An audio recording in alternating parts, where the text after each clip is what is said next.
ഇത് തൃപ്പകൽക്കുറി ശ്രീ മഹാവിഷ്ണു ക്ഷേത്രം. ചെറിയ ചെറിയ കുന്നുകളും പാറകളോട് കൂടിയ കുന്നുകളും വെള്ളൂർ ആയിരവില്ലി, പൈവേലി ആയിരവില്ലി തുടങ്ങിയ ആയിരവില്ലികളും വയലേലകളും നിറഞ്ഞ ഒരു തനി ഗ്രാമപ്രദേശമാണ് തിരുവനന്തപുരം ജില്ലയിൽ പള്ളിക്കൽ ഗ്രാമപഞ്ചായത്തിൽ ഉൾപ്പെട്ട പകൽക്കുറി ദേശം. ഇന്നത്തെ പകൽക്കുറി മഹാവിഷ്ണു ക്ഷേത്രം 10 വർഷങ്ങൾക്ക് മുൻപ് വരെ മഹാദേവർ ക്ഷേത്രം എന്നാണ് അറിയപ്പെട്ടിരുന്നത്.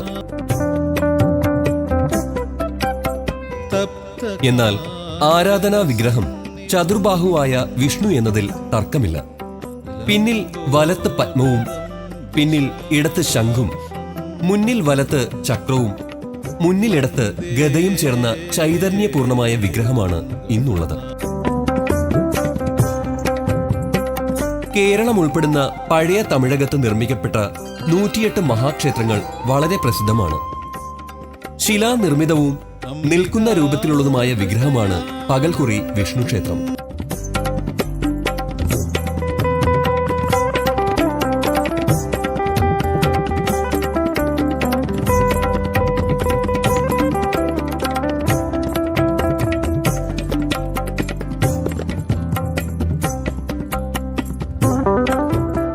വിഷ്ണു ക്ഷേത്രങ്ങളിൽ 4 പ്രദക്ഷിണം എന്നതാണ് നിയമം. പാൽപായസം, ത്രിമധുരം, വിഷ്ണു സൂക്ത പുഷ്പാഞ്ജലി, മുഴുക്കാപ്പ് തുടങ്ങിയവയാണ് ഇഷ്ടവഴിപാടുകൾ.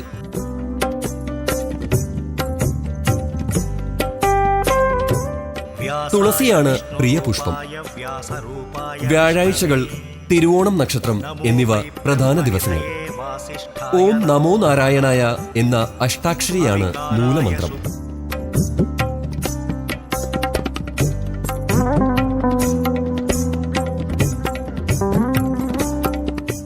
സാധാരണ വിഷ്ണു ക്ഷേത്രങ്ങളിൽ നടത്താറുള്ള ആഘോഷങ്ങളും പൂജകളും ഇവിടെ പതിവാണ്.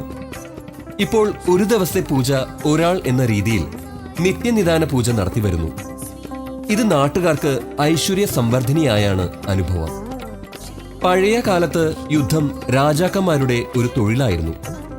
ആക്രമണം രാജധർമ്മമായിട്ടാണ് കരുതി പോന്നത്. ഈ യുദ്ധക്കുതിയെ ആസ്പദമാക്കിയാണ് പകൽക്കുറി എന്ന ദേശനാമത്തിന്റെ ഉത്ഭവം. തിരുവല്ല മുതൽ തെക്കോട്ടുള്ള പ്രദേശങ്ങൾ അടക്കി വാണിരുന്ന വൃഷ്ണി വംശജരും യാദവരുമായിരുന്ന അതിയൻ, വെളിയൻ, ചടയൻ, ആണ്ടിരൻ എന്നീ സംഘകാല രാജാക്കന്മാരിൽ ആരെങ്കിലും ഒരാളുമായി തിതിയൻ രാജാവ് പകൽ യുദ്ധത്തിന് കുറികൊണ്ട സ്ഥലമാണ് പകൽക്കുറി.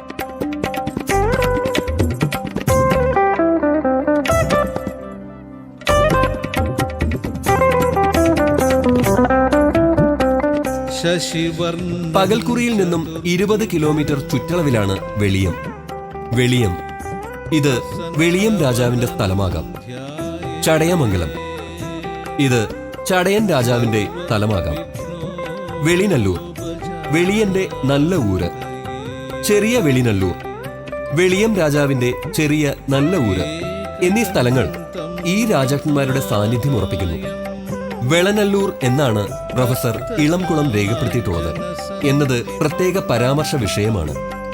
പകൽക്കുറി ക്ഷേത്രത്തിന് ചുറ്റമ്പലത്തിന് പടിഞ്ഞാറ് ഭാഗത്തായി ആനക്കൊട്ടിലിന് സമീപം കൊത്തിവച്ചിട്ടുള്ള ശിലാലിഖിതത്തിൽ തിതിയൻ വക എന്ന് രേഖപ്പെടുത്തിയിട്ടുള്ളത് വളരെ വിലപ്പെട്ട ഒരു രേഖയായി കണക്കാക്കാം. വക എന്നതിന് അതീശത്വം എന്നർത്ഥമാണ് പല പുരാതന രേഖകളിലും കാണുന്നത്. അങ്ങനെയെങ്കിൽ ഏകദേശം 1500 വർഷം പഴക്കം ഈ ക്ഷേത്രത്തിന് കൽപ്പിക്കാവുന്നതാണ്. പകൽക്കുറി ക്ഷേത്രത്തെക്കുറിച്ചും ക്ഷേത്ര ആചാരങ്ങളെക്കുറിച്ചും പ്രൊഫസർ ഇളംകുളം തന്റെ കൃതിയിൽ വ്യക്തമായി പ്രതിപാദിക്കുന്നുണ്ട്. ഇത്തിക്കരയാറ്റിന്റെ തീരത്തുള്ള ഈ ക്ഷേത്രത്തിൽ പൂജാരിക്ക് ആറ്റിൽ കുളിച്ച് ശുദ്ധി വരുത്തി കാൽനടയായി ക്ഷേത്രത്തിൽ പ്രവേശിക്കുന്നതിന് ആറ്റിൽ കരിങ്കല്ലിൽ തീർത്ത പടികളും അവിടം മുതൽ ക്ഷേത്രം വരെ കരിങ്കൽ പാകിയ നടപ്പാതയും ഇവിടെ കാണാൻ കഴിയും. വെട്ടുകല്ലിൽ തീർത്ത അർദ്ധവൃത്താകൃതിയിലുള്ള ആനവാതിൽ ഇന്നും ഒരു അത്ഭുതമാണ്. ക്ഷേത്രത്തിന് ദക്ഷിണഭാഗത്തായി അതിവിശാലമായ ഒരു ഊട്ടുപുരയും കളിത്തട്ടും പഴയതായി ഇന്നുമുണ്ട്. ക്ഷേത്രത്തിന്റെ തെക്കുഭാഗത്തായി അതിവിശാലമായ ഒരു കല്ലറയും കാണാം.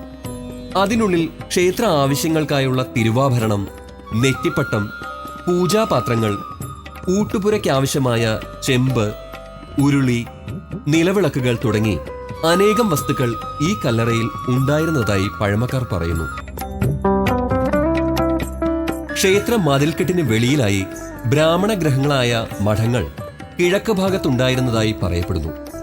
ഇന്നും ആ പേരിലുള്ള വീടുകൾ നിലവിലുണ്ട്.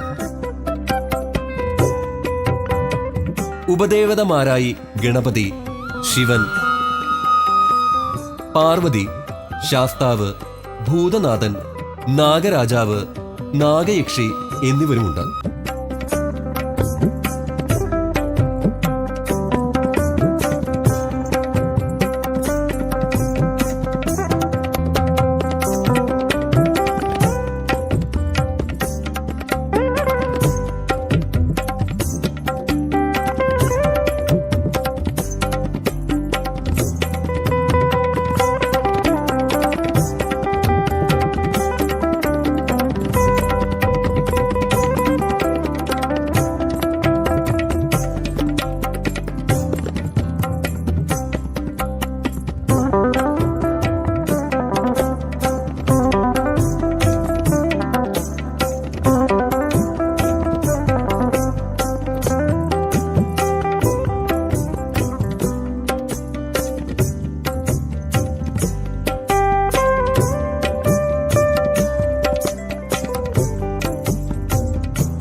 ഗുരുവായൂർ ക്ഷേത്രത്തിലെ എല്ലാ പൂജകളും അതേപോലെ നടക്കുന്ന ഒരു ക്ഷേത്രമാണ് പകൽക്കുറി.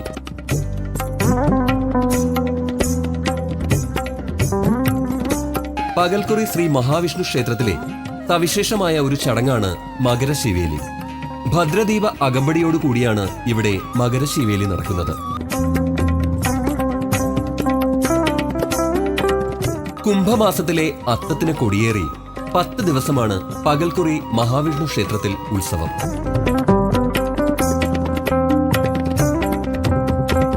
ഉത്സവത്തിൽ ഏറ്റവുമധികം ജനശ്രദ്ധ ആകർഷിക്കുന്ന പ്രധാന ഇനമാണ് ഗജമേള. 31 ആനകൾ അണിനിരക്കുന്ന ഗജമേള 9ാം ഉത്സവത്തിന്റെ പള്ളിവേട്ട കഴിഞ്ഞാണ് നടക്കുന്നത്.